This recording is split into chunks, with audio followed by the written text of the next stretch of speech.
आइए भक्तजनों, अब सुनते हैं शनिवार व्रत की विधि एवं कथा। इस दिन शनि की पूजा होती है। काला तिल, काला वस्त्र, तेल, उड़द शनि को बहुत प्रिय है, इसलिए इनके द्वारा शनि की पूजा होती है। शनि की दिशा को दूर करने के लिए ये व्रत किया जाता है। शनि स्तोत्र का पाठ भी विशेष लाभदायक सिद्ध होता है। कथा। एक समय सूर्य, चंद्रमा, मंगल, बुध, बृहस्पति, शुक्र, शनि, राहु और केतु इन ग्रहों में आपस में झगड़ा हो गया कि हम सब में सबसे बड़ा कौन है। सब अपने अपने को बड़ा कहते थे। जब आपस में कोई निश्चय ना हो सका तो सब के सब आपस में झगड़ते हुए इंद्र के पास गए और कहने लगे कि आप सब देवताओं के राजा हो, इसलिए आप हमारा न्याय करके बतलाएं कि हम नवग्रहों में सबसे बड़ा कौन है। राजा इंद्र इनका प्रश्न सुनकर घबरा गए और कहने लगे, मुझ में ये सामर्थ्य नहीं है जो किसी को बड़ा या छोटा बतलाऊं। मैं अपने मुख से कुछ नहीं कह सकता। हाँ, एक उपाय हो सकता है। इस समय पृथ्वी का राजा विक्रमादित्य दूसरों के दुखों का निवारण करने वाला है, इसलिए तुम सब मिलकर उन्हीं के पास जाओ, वही तुम्हारे दुखों का निवारण करेंगे। ऐसा वचन सुनकर सभी ग्रह देवता चलकर भूलोक में राजा विक्रमादित्य का सभा में जाकर उपस्थित हुए और अपना प्रश्न राजा के सामने रखा। राजा उनकी बात सुनकर बड़ी चिंता में पड़ गए कि मैं अपने मुख से किसको बड़ा और किसका छोटा बतलाऊं। जिसको छोटा बतलाऊंगा वही क्रोध करेगा, परंतु इनका झगड़ा निपटाने के लिए एक उपाय सोचा कि सोना, चांदी, कांसा, पीतल, शीशा, रागा, जस्ता, अब्राक और लोहा नवोधातुओं के 9 आसन बनवाए। अब आसनों को क्रम से, जैसे सोना सबसे पहले, लोहा सबसे पीछे बिछाएगी। इसके पश्चात राजा ने सब ग्रहों से कहा कि आप अपने अपने सिंहासनों पर बैठिए। जिसका आसन सबसे आगे है सबसे बड़े और जिसका आसन सबसे पीछे है वह सबसे छोटा जानिए, क्योंकि लोहा सबसे पीछे था और वह शनिदेव का आसन था। शनिदेव ने समझ लिया कि राजा ने मुझको सबसे छोटा बना दिया है। इस पर शनि को बड़ा गुस्सा आया और कहा कि राजा, तुम मेरी पराक्रमी को नहीं जानता। सूर्य एक राशि पर 1 महीना, चंद्रमा 2.25 महीने 2 दिन, मंगल 1.5 महीना, बृहस्पतिवार 13 महीने, बुध और शुक्र 1 महीना, परंतु मैं एक राशि और 2.5 अथवा 7.5 साल तक रहता हूँ। बड़े बड़े देवताओं को मैंने भीषण दुख दिए हैं।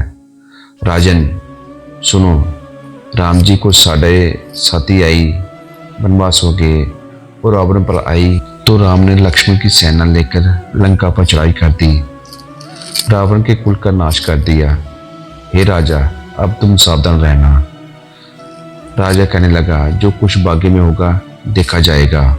उसके बाद अन्य ग्रह तो प्रसन्नता के साथ चले गए, परंतु शनिदेव बड़े क्रोध के साथ वहां से सिधारे। कुछ काल व्यतीत हो जाने पर जब राजा को 7.5 की दशा आई तो शनिदेव घोड़ों के सौदागर बनकर उनके सुंदर घोड़े के सहित राजा की राजधानी में आए। जब राजा ने सौदागर के आने की खबर सुनी तो अश्वपाल को अच्छे अच्छे घोड़े खरीदने की आज्ञा दी। अश्वपाल ऐसे अच्छी नस्ल के घोड़े देखकर उनके मूल्य सुनकर चकित हो गए तो तुरंत ही राजा को खबर दी। राजा उन घोड़ों को देखकर एक अच्छा सा घोड़ा चुनकर सवारी के लिए चढ़ा। राजा घोड़े की पीठ पर चढ़ते ही घोड़ा जोर से भागा। घोड़ा बहुत दूर एक बड़े जंगल में जाकर राजा को छोड़कर अंतर्ध्यान हो गया। इसके बाद राजा अकेला जंगल में भटकता फिरता रहा। बहुत देर के पश्चात राजा ने भूख और प्यास से दुखी होकर भटकते भटकते एक ग्वाले को देखा। ग्वाले ने राजा को प्यास से व्याकुल देखकर पानी पिलाया। राजा की उंगली में एक अंगूठी थी। वह उसे निकालकर प्रसन्नता के साथ ग्वाले को दे दी और शहर की ओर चल पड़ा। राजा शहर में पहुंचकर एक सेठ की दुकान में जाकर बैठ गया और अपने आप को उज्जैन का रहने वाला तथा अपने नाम बीका बतलाया। सेठ ने उसको कुलीन मनुष्य समझकर जल आदि पिलाया। भाग्यवश उस दिन सेठ की दुकान पर बिक्री अधिक हुई। तब सेठ उसकी भाग्यवान पुरुष समझकर भोजन कराने के लिए अपने साथ ले गया। भोजन करते समय राजा ने आश्चर्य की बात देखी कि एक खूंटी पर एक हार लटक रहा था और वह खूंटी उस हार को निगल रही थी। भोजन के पश्चात कमरे में आने पर जब सेठ को कमरे में हार ना मिला तो सबने ये निश्चय किया कि सिवाय बीका के और कोई इस कमरे में नहीं आया। अंततः अवश्य ही उसने ही हार चोरी किया है, परंतु बीका ने हार लेने से मना कर दिया। इस पर 5-7 आदमी इकट्ठे होकर उसको फौजदार के पास लाए। फौजदार ने उसको राजा के सामने उपस्थित कर दिया और कहा कि ये आदमी तो भला प्रतीत होता है, चोर मालूम नहीं होता, परंतु सेठ का कहना है कि इसके सिवाय और कोई घर में नहीं आया, अवश्य ही इसी ने चोरी की है। तब राजा ने आज्ञा दी कि इसके हाथ पैर काटकर चुरंगिया किया जाए।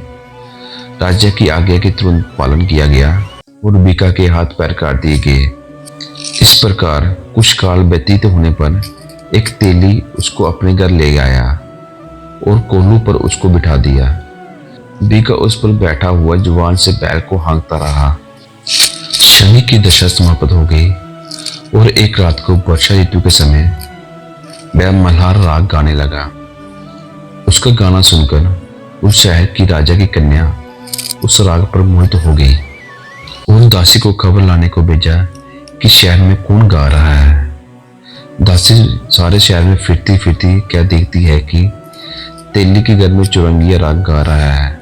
दासी ने महल में आकर राजकुमारी को सब बात बता दी।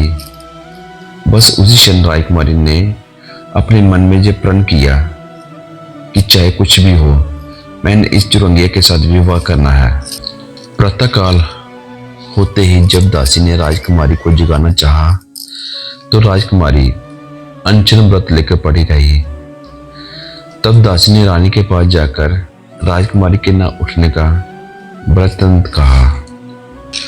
रानी ने तुरंत ही वहां आकर राजकुमारी को जगाया और उसके दुखों का कारण पूछा। तो राजकुमारी ने कहा कि माता जी, मैंने ये प्रण कर लिया है कि तेली के घर में जो चुरंगिया है उसी के साथ विवाह करूंगी। माता ने कहा, पगली जी क्या बात कर रही है, तुझको किसी देश के राजा के साथ परनाया जाएगा। कन्या कहने लगी कि माता जी, मैं अपने प्रण कभी नहीं तोड़ूंगी। माता ने चिंतित होकर ये बात राजा को बताई। तब महाराज ने भी आकर ये समझाया कि मैं अभी देश देशांतर में अपने दूध बेचकर सुयोग्य, रूबान एवं बड़े से बड़ा गुणी राजकुमार के साथ तुम्हारा विवाह करूंगा। ऐसी बात तुमको कभी नहीं करनी चाहिए। कन्या ने कहा, पिताजी, मैं अपने प्राण त्याग दूंगी, परंतु दूसरे से विवाह नहीं करूंगी।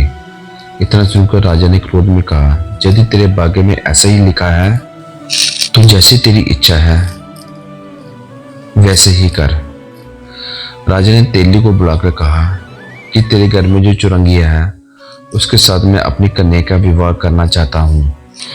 तेली ने कहा कि ये कैसे हो सकता है, कहाँ आप हमारे राजा और कहाँ मैं एक नीच तेली। परंतु राजा ने कहा कि भाग्य लिखे को कोई नहीं टाल सकता, अपने घर जाकर विवाह की तैयारी करो। राजा ने उसी समय तोरण और वृंदवार लगवाकर अपनी राजकुमारी का विवाह चुरंगिया विक्रमादित्य के साथ कर दिया। रात्रि में जब विक्रमादित्य और राजकुमारी महल में सोए थे तो आधी रात के समय शनिदेव ने विक्रमादित्य को स्वप्न दिया कि राजा, कहो मुझको छोटा बतलाकर तुमने कितने दुख उठाया। राजा ने क्षमा मांगी। शनिदेव ने प्रसन्न होकर विक्रमादित्य को हाथ पैर दिए। तब राजा ने कहा, महाराज, मेरी प्रार्थना स्वीकार करें कि जैसा दुख आपने मुझे दिया है ऐसा ही किसी को ना दें। शनिदेव ने कहा कि तुम्हारी प्रार्थना स्वीकार है। जो मुझे मेरी कथा सुनकर ये कहेगा उसको मेरी दशा में कभी किसी प्रकार का दुख नहीं होगा, और जो नित्य ही मेरा ध्यान करेगा या चिड़ियों को आटा डालेगा उसके सब मनोरथ पूर्ण होंगे। इतने कहकर शनिदेव अपना दाम को चले गए। राजकुमार की आंख खुली और उसने राजा के हाथ पांव देखे तो आश्चर्य को प्राप्त हुई। उसको देखकर राजा ने अपने समस्त हाल में कहा कि मैं उज्जैन का राजा विक्रमादित्य हूँ। यह बात सुनकर राजकुमारी अत्यंत प्रसन्न हुई। प्रातःकाल राजकुमारी से उसकी सखियां ने पूछा तो उसने अपने पति का समस्त वृत्तांत कह सुनाया। तब सबने प्रसन्नता प्रकट की और कहा कि ईश्वर ने आपकी मनोकामना पूर्ण कर दी है। जब उस सेठ ने ये सुनी तो वह विक्रमादित्य के पास आया और राजा विक्रमादित्य के पैरों पर गिरकर क्षमा मांगने लगा कि आप पर मैंने चोरी का झूठा दोष लगाया, अतः आप मुझको जो चाहे दंड दें। राजा ने कहा, मुझ पर शनिदेव का कोप था, इस कारण ये सब दुख मुझको प्राप्त हुआ है। इसमें तुम्हारा कोई दोष नहीं, तुम अपने घर जाकर अपना कार्य करो। सेठ बोला कि मुझे तभी शांति होगी जब आप मेरे घर चलकर प्रीतिपूर्वक भोजन करेंगे। राजा ने कहा कि जैसी आपकी मर्जी हो वैसा ही करें। सेठ ने अपने घर जाकर अनेक प्रकार के सुंदर भोजन बनवाए और राजा विक्रमादित्य को प्रीति भोज दिया। जिस समय राजा भोजन कर रहे थे एक अत्यंत आश्चर्य की बात सबको दिखाई दी। जो खूंटी पहले हार निकल गई थी वह अब हार उगल रही है। जब भोजन समाप्त हो गया तो सेठ ने हाथ जोड़कर बहुत सी मोहरें राजा को भेंट की और कहा कि मेरे श्री कंवर नामक एक कन्या है, उसका परिग्रह आप करें। इसके बाद सेठ ने अपनी कन्या का विवाह राजा के साथ कर दिया और बहुत सा दान देज आदि दिया। इस प्रकार कुछ दिनों तक वहां से निवास करने के पश्चात विक्रमादित्य ने शहर के राजा से कहा, अब मेरी उज्जैन जाने की इच्छा है। फिर कुछ दिन के बाद विदा लेकर राजकुमारी मनभावनी सेठ की कन्या श्री कांवरी तथा दोनों जगह के देश में प्राप्त अनेक दास दासी रथ और पालकियों सहित विक्रमादित्य उज्जैन की तरफ चले। जब शहर के निकट पहुंचे और प्रवासियों ने राजा के आने का संवाद सुना तो समस्त उज्जैन की प्रजा अगवानी के लिए आई। तब बड़ी प्रसन्नता से राजा अपने महल में पधारे। सारे शहर में बड़ा भारी महोत्सव मनाया और रात्रि को दीपमाला की गई। दूसरे दिन राजा ने शहर में यह सूचना करवाई कि शनिचर देवता सब ग्रहों में सर्वोपरि हैं। दूसरे दिन राजा ने शहर में यह सूचना कराई कि शनिचर देवता सब ग्रहों में सर्वोपरि हैं। मैंने इनको छोटा बतलाया, इसी से मुझे यह दुख प्राप्त हुआ। इस कारण सारे शहर में सदा शनिचर की पूजा और कथा होने लगी। राजा और प्रजा अनेक प्रकार के सुख भोगती रही। जो कोई शनिचर के इस कथा को पढ़ता या सुनता है, शनिदेव की कृपा से सब दुख दूर हो जाते हैं। शनिवार की कथा को व्रत के दिन अवश्य पढ़ना चाहिए।